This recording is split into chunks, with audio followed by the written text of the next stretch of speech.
ఆంధ్ర తెలంగాణలో తక్కువ ఫీజులతో high quality results ఇస్తున్న ఏకైక సంస్థ తిరుమల్ ఐఏఎస్ ఇన్స్టిట్యూట్. తిరుపతి పుణ్యక్షేత్రం అనేది హిందువులకు అత్యంత పవిత్రమైన ప్రదేశాల్లో ఒకటి. ఇక్కడ వెంకటేశ్వరుని ఆశీర్వాదం కోసం ఏటా కోట్లాది మంది భక్తులు సందర్శిస్తారు. అలాంటి తిరుపతి లడ్డుపై కల్తీ ఆరోపణలు కలకలం రేపుతున్నాయి. ఏ వివాదంపై తెలుగు రాష్ట్రాల్లోనే కాదు దేశవ్యాప్తంగా కూడా చర్చ నడుస్తోంది. ఎంతో ప్రాముఖ్యతగాంచిన పవిత్రమైన తిరుమల లడ్డూలో జంతువుల కొవ్వు కలిపినట్టు సీఎం చంద్రబాబు ఆరోపించడం, దానిని ఎన్డీటీవీ ల్యాబ్ నివేదిక నిర్ధారించినట్టు టీడీపీ ఆధారాలు బయటపెట్టడం తీవ్ర దుమారమే రేపుతోంది. మరోవైపు ఈ అంశం రాజకీయ ఫైట్ కు తెరలేచింది.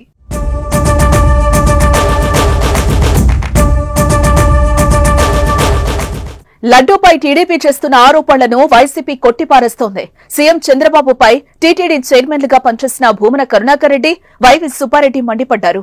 కలియుగ దైవం వెంకటేశ్వర స్వామి దివ్యక్షేత్రం తిరుమల ప్రసాదాలపై సీఎం చంద్రబాబు చేసిన ఆరోపణలు దుర్మార్గమని, రాజకీయ లబ్ది స్వార్థం కోసం భగవంతుణ్ణి వాడుకునే వారికి దేవుడు కూడా క్షమించడని భూమన ఆగ్రహం వ్యక్తం చేస్తున్నారు. మరోవైపు వైవి సుబ్బారెడ్డి సవాళ్లతో రెచ్చిపోయారు. తిరుమల ప్రసాదం విషయంలో తాను, తన కుటుంబం ఆ దేవుని సాక్షిగా ప్రమాణానికి సిద్ధంగా ఉన్నామంటూ పేర్కొన్నారు.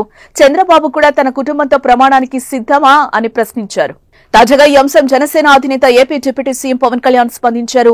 తిరుమల లడ్డు వివాదంలో బాధ్యులపై కఠిన చర్యలు తీసుకుంటామని స్పష్టం చేశారు. తిరుపతి బాలాజీ ప్రసాదంలో జంతువుల కొవ్వు కలపడం కలతకు గురిచేసిందన్న ఆయన, వైసీపీ ప్రభుత్వం ఏర్పాటు చేసిన టీటీడీ బోర్డు ఈ ప్రశ్నలకు సమాధానం చెప్పాలని డిమాండ్ చేశారు.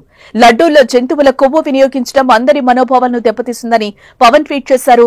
దేశంలోని దేవాలయాలకు సంబంధించిన సమస్యలను పరిశీలించేందుకు జాతీయ స్థాయిలో సనాతన ధర్మ రక్షణ బోర్డుని ఏర్పాటు చేయాల్సిన సమయం వచ్చిందని పవన్ పిలుపునిచ్చారు.